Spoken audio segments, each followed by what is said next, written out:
Halo,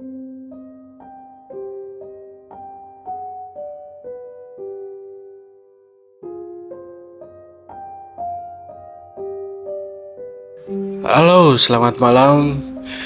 Bertemu lagi dengan saya Andri di Kumis Podcast. Dan kali ini kita sudah menginjak di season 2 nih. Dan kebetulan kemarin tuh saya lihat ramai banget tuh yang ingin ya meminta Kang Dudi buat bercerita lagi tentang pengalaman mistisnya.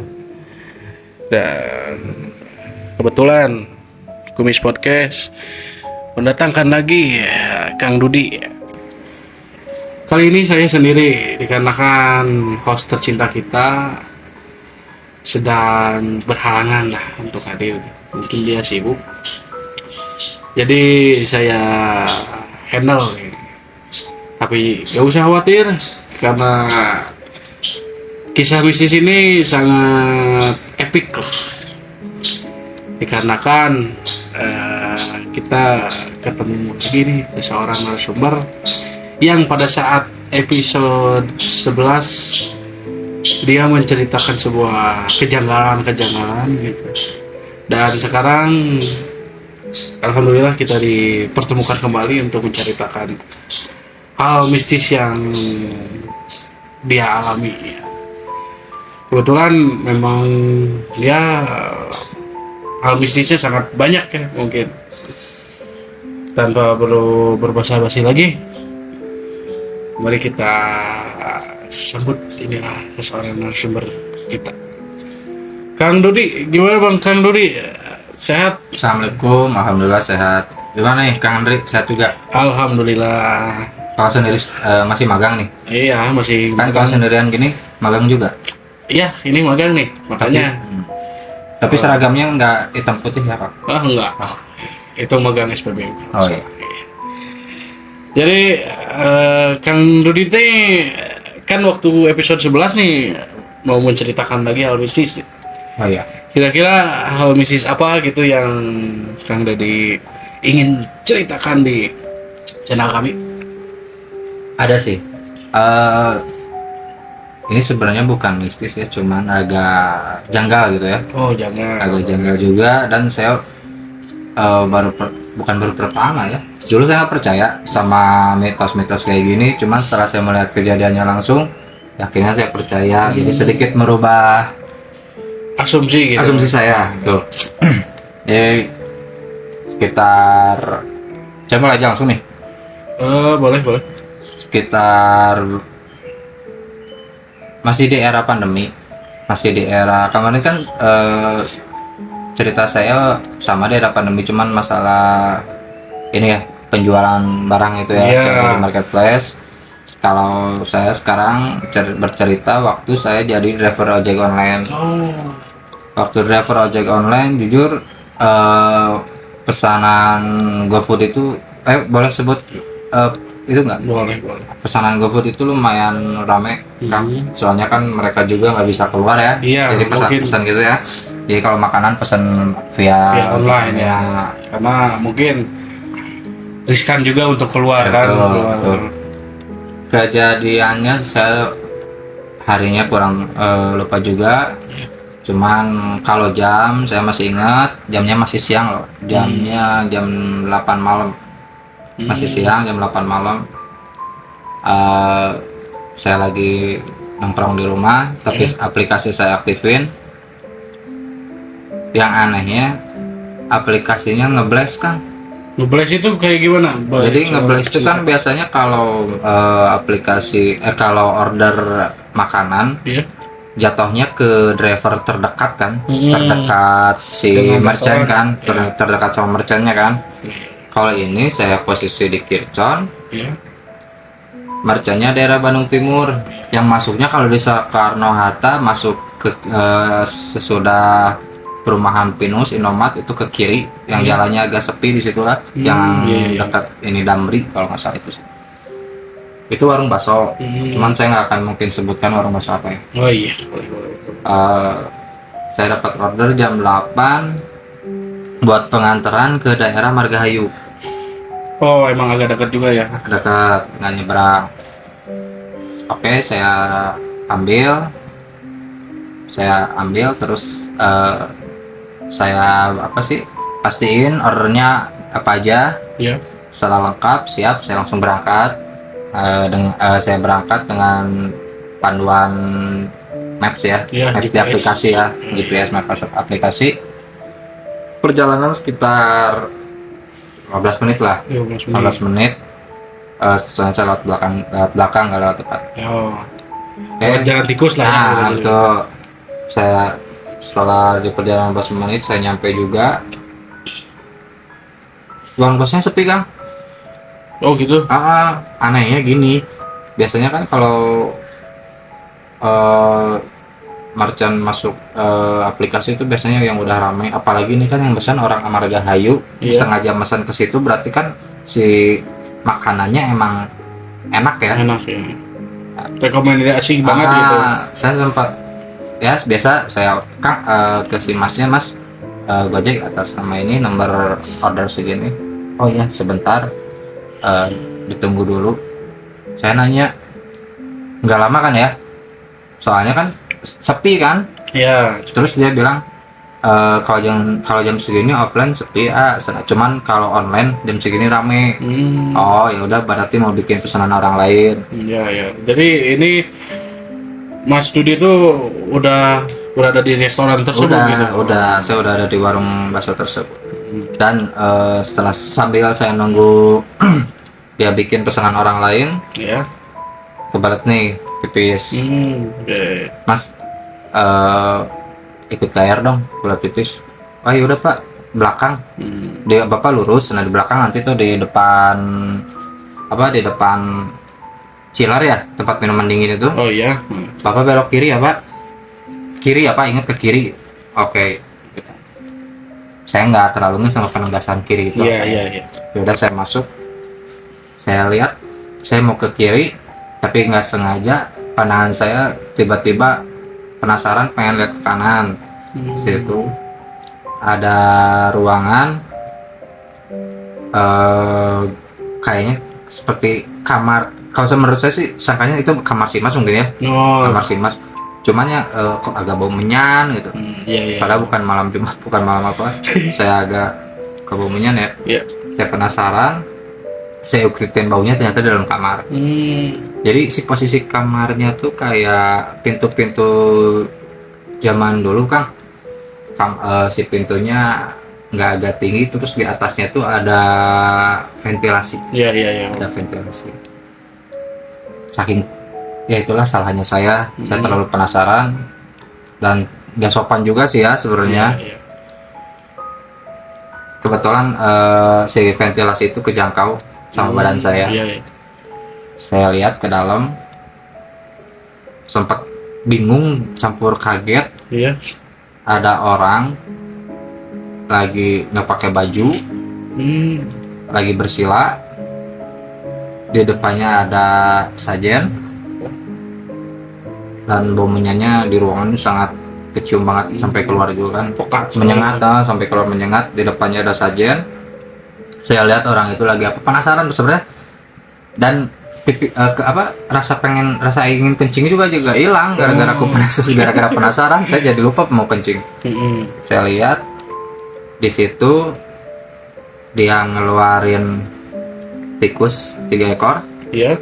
Tikus ya. Dia ngeluarin tikus 3 ekor. Kenapa saya bisa lihat? Soalnya itu lampunya kuning. Oh, jadi nggak terlalu gelap, lampu-lampu kuning. Saya lihat tikus 3 ekor, tikus gede. Dia pukul kepalanya. Iya. Saya, gimana ya? Saya tuh pengen, pengen nggak mau tahu, cuman penasaran gitu, ini apa sih gitu. Karena baru lihat juga, gitu kan? Baru lihat juga, sempat speechless juga, apa sih gitu kan? Pas lihat, dia keluarin tikus 3 ekor, dia pukul kepalanya satu-satu, dia cincang,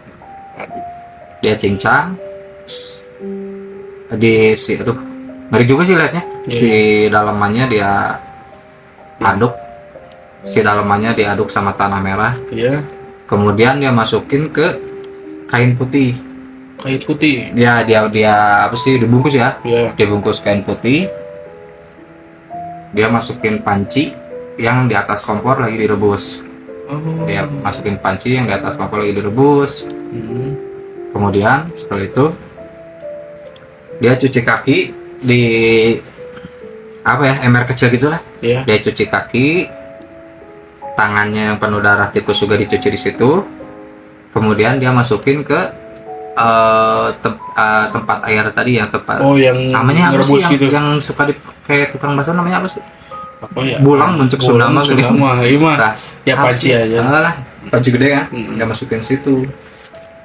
Dan setelah itu wah, kayaknya ini dia mau keluar, ya udah beres. Daripada saya ketahuan, ya udah saya langsung ke kamar mandi. Ya udah. Dan saya pun gak jadi kencing ya. Kamar mandi saya bingung, malah sempat apa ini sempat. Ya udah. Karena kaget juga. Di kamar mandi saya cuci muka. Kaget juga, cuci muka, keluar. Dan pas saya keluar, kebetulan pesanan saya udah beres. Iya. Saya ambil, ya seperti biasalah, saya pulang, saya anterin ke daerah Margahayu. Saya nanya iseng ke yang ordernya. Ketemu kan langsung, saya kan ketemu langsung. Itu tuh cewek. Cewek. Mbak, kok jauh-jauh sih pesan bakso ke daerah itu? Soalnya enak, Mas. Oh gitu. Oh ya. Jadi emang terkenal enak gitu. Iya. Bakso itu tuh. Saya lihat ratingnya di online bagus loh. Oh gitu. Saya lihat ratingnya di online bagus, cuman yang saya bingung itu apa sih gitu. Dulu kan ada cerita-cerita pesugihan buat jualan gitu. Mungkin juga ke situ, atau mungkin juga dia melakukan ritual buat maksud lain. Saya juga nggak tahu ya. Nggak tahu dia melakukan ritual buat maksud lain kayak apa kayak gitu. Cuman yang saya takut tuh yang itu air yang di rebusan itu, takutnya air itu yang dipakai buat bakso gitu, Mas. Seperti itu ceritanya. Tapi aneh gitu, baru pertama banget. Tapi itu Kang Dodi ini kan dia yang lagi ritual lah ya, jadi ya, itu sangat jelas gitu lihatnya. Apa ruangannya gede juga apa gimana? Ruangan kamar 3x3 lah, nggak terlalu gede. Saya lihatnya juga nggak jelas, saya mukanya, soalnya kan posisinya dia bukan membelakangi ya, jadi saya lihat dari pinggir. Kalau dia ritual ke tikus, saya lihat jelas, soalnya di depannya kan ada lilin. Iya. Jadi kebantu sama cahaya lilin waktu dia membunuh tikus, terus membuka jarawan tikus, terus dia masukin ke tanah merah itu, dia bungkus sama kain putih. Itu jelas, soalnya di depannya ada lilin. Gitu. Ya ngeri juga ya ini cerita Kang Dodi ini. Oh, iya. Saya shock juga ini. Unik sih yang saya bikin, pengalaman keren nih. Kayaknya ya unik lah. Baru kali ini saya ngeliat kayak gitu. Dulu saya nggak percaya ada pesugihan rumah makan lah, pesugihan ini nggak percaya. Tapi saya lihat itu, ya mungkin juga ada ya. Iya. Soalnya kan yang namanya manusia itu pengen selalu instan ya kan. Ya, betul. Gitu. Berarti ada kemungkinan juga itu tuh air yang dalam bakso tuh ya campuran sama jerawan tikus ada juga mungkin ya. Juga, cuman nggak tahu juga, saya nggak mau seujun juga. Iya. Saya ambil dua pemikiran lah, kalau nggak buat jualan ya mungkin dia buat maksud lain lah, atau buat apa juga. Tapi itu yang ritualnya tuh sendirian itu?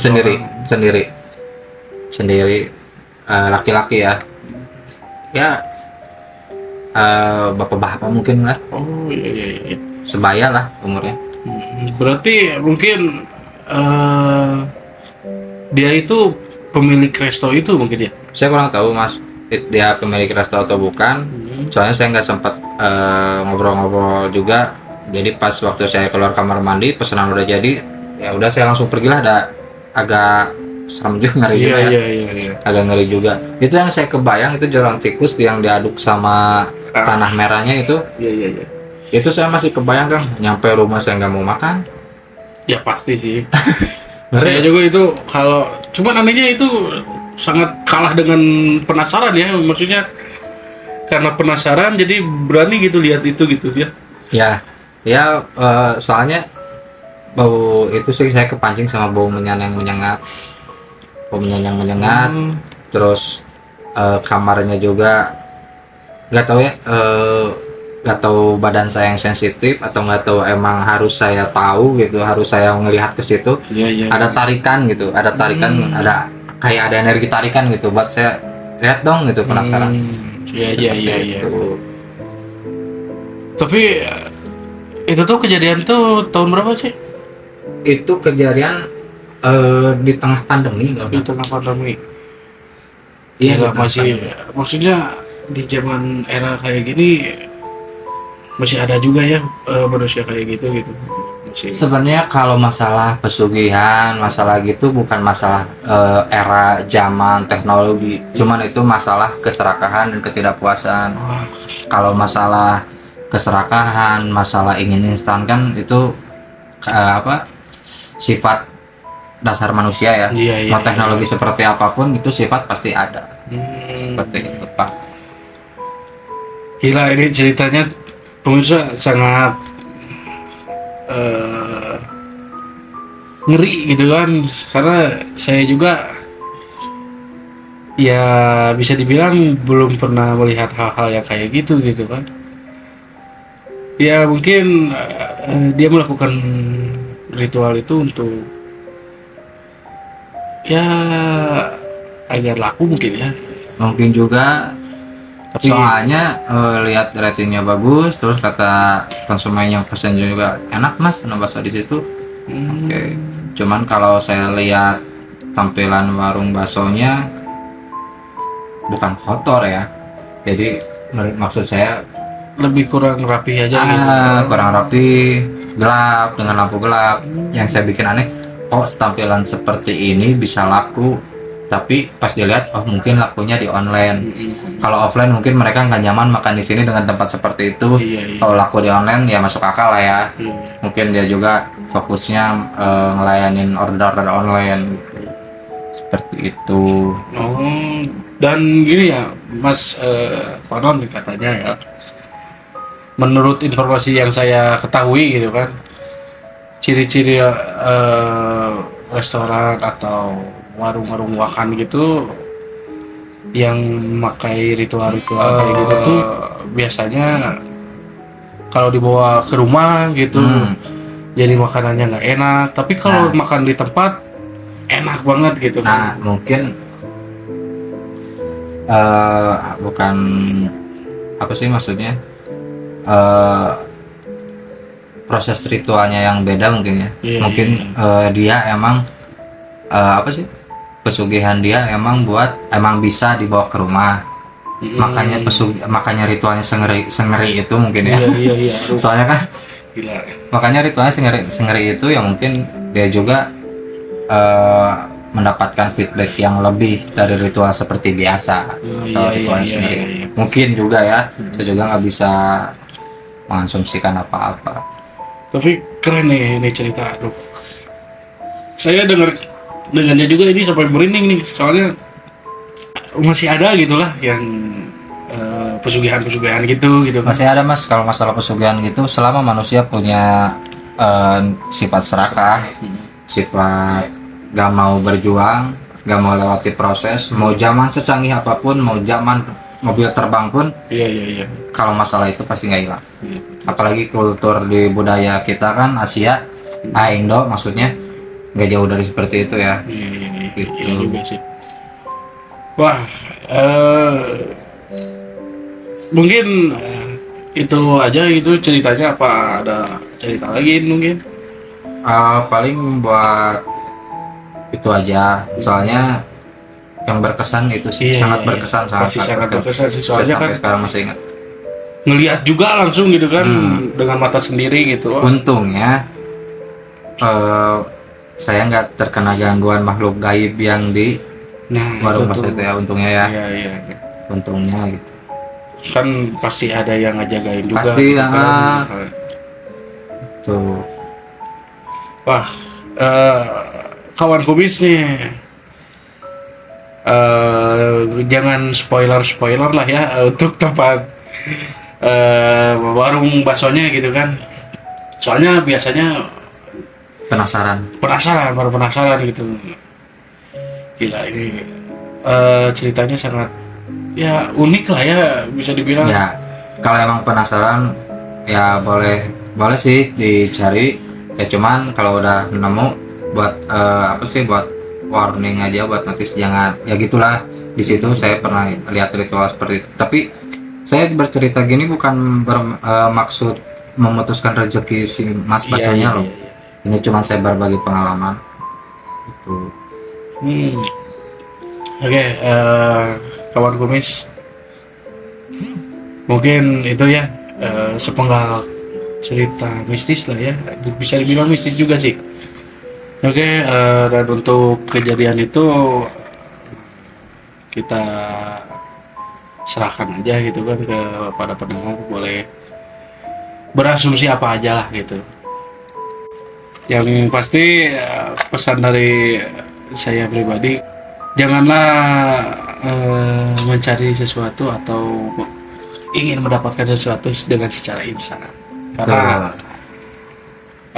mie instan juga ada proses untuk digoreng, Direbus kali. direbus betul. Nah, mungkin ya itu sepenggal cerita dari Mas Dudi ya. Mas Dudi, ada pesan-pesan lagi Mas Dudi yang ingin disampaikan? Kalau pesan saya sama seperti Kang Andri, ya ikutin proses lah, ikutin proses. Yang pengen instan, karena yang instan itu pasti nggak bertahan lama dan ada konsekuensi yang harus kita bayar ya. Seperti itu Kang. Ya, oke, begitulah video ya cerita dari Mas Dudi. Dan jangan lupa untuk tetap selalu berdoa, dan jangan lupa juga untuk support channel ini dengan cara like, share, and subscribe gitu kan. Oh ya Kang, boleh satu lagi nggak pesan buat pendengar? Pesan buat pendengar untuk menanggulangi seperti itu, jangan lupa sebelum makan baca doa dan bismillah. Ya. Betul.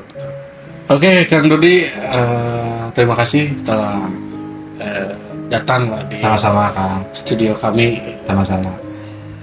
Dan semoga Kang Dudi dan keluarga diberi kesehatan, Amin. rezeki yang banyak lah ya. Amin, makasih doanya. Ya mungkin itu aja. Terima kasih buat para pendengar Kubis Podcast, dan nantikan terus di episode berikutnya.